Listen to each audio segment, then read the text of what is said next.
Today I'd like to continue our journey in the Gospel of Matthew, chapter 8, and take a look from verse 19. It's very interesting what's happening at this juncture in chapter 8.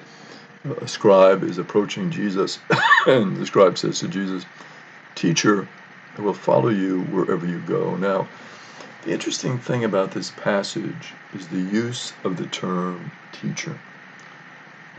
It's very intriguing, the whole concept of Jesus as a teacher. Matthew has some varied takes on that term, teacher, and the use of it. Matthew 23, verse 8, for example, as for you, this is Jesus speaking, as for you, do not be called rabbi. You have but one teacher, you are all brothers. So Jesus is kind of restricting this term teacher. He's saying, don't use it so freely.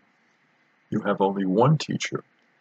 And as one teacher, Jesus seems not so much to be referring to himself, but is referring to God as our teacher. Jesus says, be careful about this term rabbi.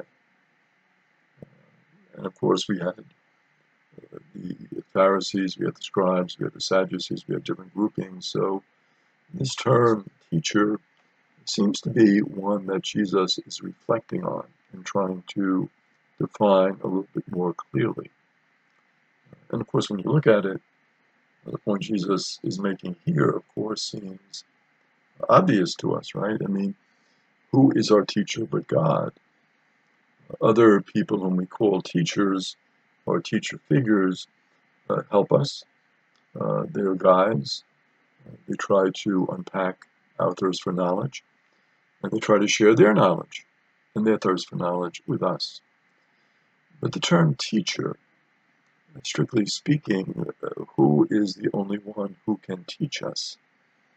And Jesus is saying quite clearly, the only one who can teach us is God. In Matthew 26, verse 18, we have another take. He said, go into the city to a certain man, and this is Jesus speaking now to the apostles, and tell him, the teacher says, my appointed time draws near. In your house I shall celebrate the Passover with my disciples. So Jesus is now using that term teacher of himself as he's getting ready for the Passover. He's preparing, of course, for the Last Supper.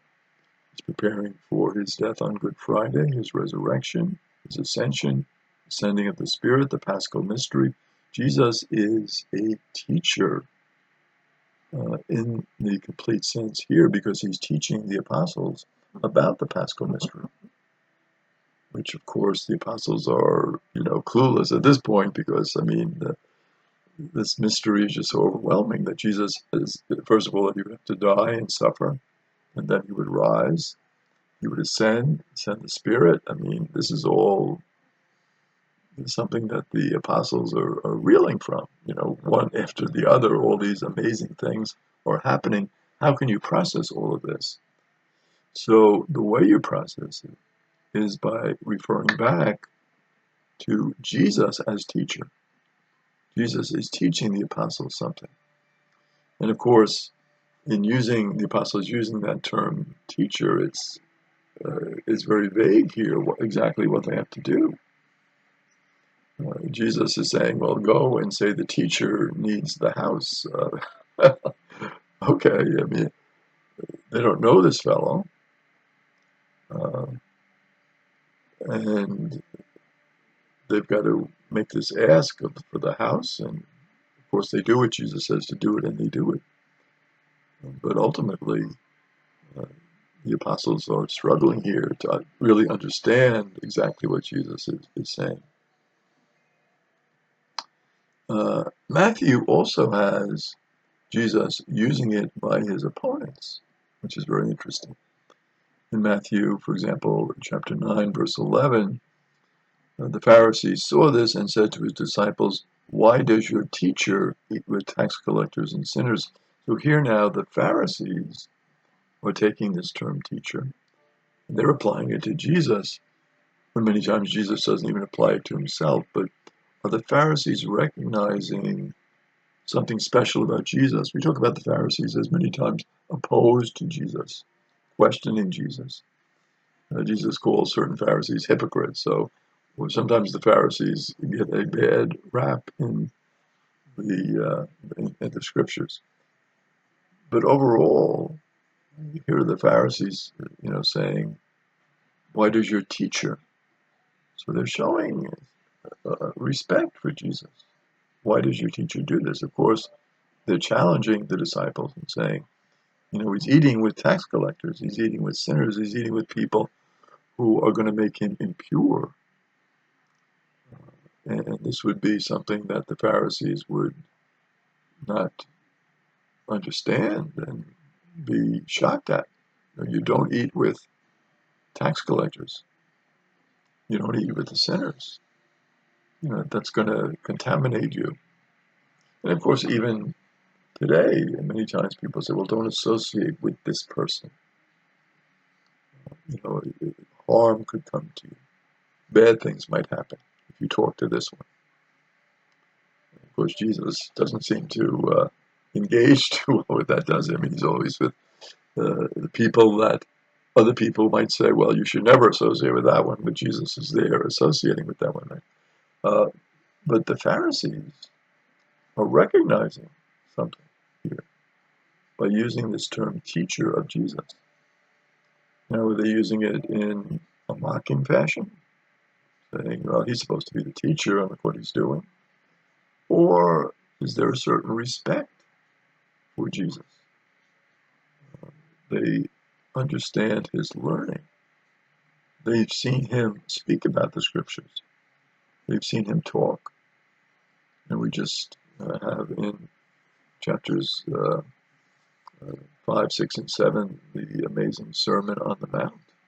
Maybe some of the Pharisees were there and heard some of these teachings of Jesus, which of course Matthew collects all together, but were done on several occasions.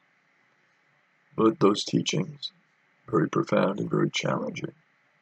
So again, Jesus as teacher. In Matthew 12:38, we have some of the scribes and the Pharisees again saying to him, "Teacher, we wish to see a sign from you." So again, that respect, teacher. And why would they ask for a sign unless there was some controversy about, who this person is? Is he a teacher? Is he a prophet? Is he the Messiah? And we need some sort of sign. Maybe if we see that sign, we will believe. And of course, Jesus is going to let them know about all the signs he's done already. But even there will be more signs to come. But signs don't always lead to belief. Signs can sometimes have that opposite effect of saying, well, let's do another one. You did one, let's do some more. In Matthew 17:24, when they came to Capernaum, the collectors of the temple tax approached Peter and said, "Doesn't your teacher pay the temple tax?" So again, using this term teacher of Jesus and speaking about the temple tax, which every male had to pay. This was normal. They were wondering, is Jesus showing respect for the temple, showing respect for the Jewish tradition of supporting the temple through the tax? The upkeep of the temple was very expensive, so a tax was needed to make sure the temple could function properly. So in the eyes of the religious authorities, this was very legitimate, and they would be upset if Jesus were not to pay the temple tax. But they come using that term, teacher. So again, they know who the apostles are, they know who the teacher is, and they're questioning about Jesus and about his ability to teach and the content of his teaching and what he will be teaching to other people. So this term teacher, again, very important in Matthew. In Matthew chapter 22, verse 16, verse 24 and verse 36, they sent their disciples to him with the Herodians. So again, the Herodians are coming, saying, "Teacher, we know you are a truthful man, and that you teach the way of God in accordance with the truth. You are not concerned with anyone's opinion, for you do not regard a person's status." Don't look at the status. Teacher, Moses said, "If a man dies without children, his brother shall marry his wife and raise up descendants for his brother." Teacher, which commandment of the law is the greatest? So again, they're referring several times to Jesus as a teacher, showing great respect for Jesus. And this whole idea of what it means to be a teacher, Jesus is going to try to unpack for the apostles so they understand truly what it means to be a teacher.